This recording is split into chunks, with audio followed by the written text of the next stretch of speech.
Bugün ekranda gördüğünüz şekle ait olabilen bir söz öğrenirik. Disguise. Disguise.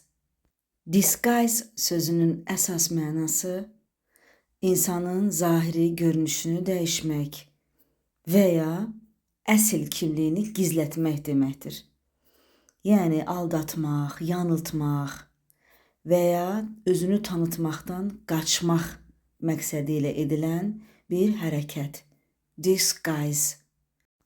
Nəzərə alaq ki, bu anlayış yalnız fiziki görünüşə aid deyil, həm də duyğulara, niyyətlərə və faktlara aid ola bilər. Disguise sözü isim kimi görünüşü gizlətmək üçün geyim, maska mənasını ifadə edir.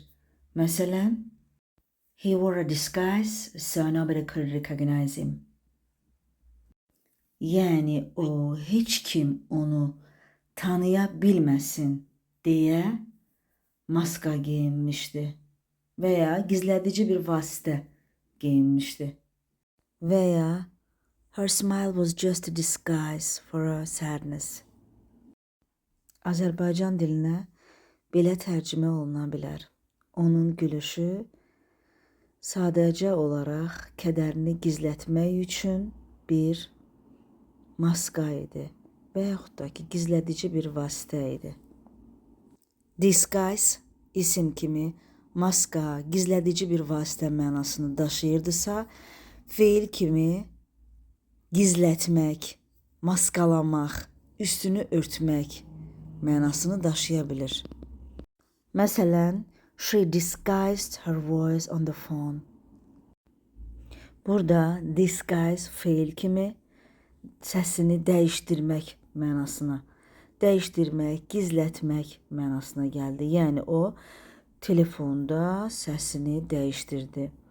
Niyə dəyişdirdi? Bu feilin altındakı mənanı başa düşməliyik. Tanınmamaq üçün, özünü gizlətmək üçün dəyişdirdi. Və ya he tried to disguise his anger.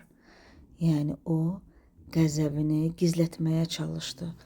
Özünü qəzəblənməmiş kimi, yəni göstərdi.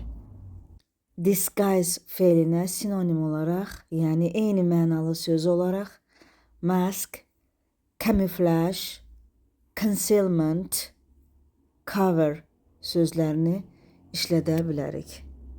Disguise sözü ilə bağlı bir deyim də var. Azərbaycan dilində də biz bu deyimdən geniş istifadə edirik.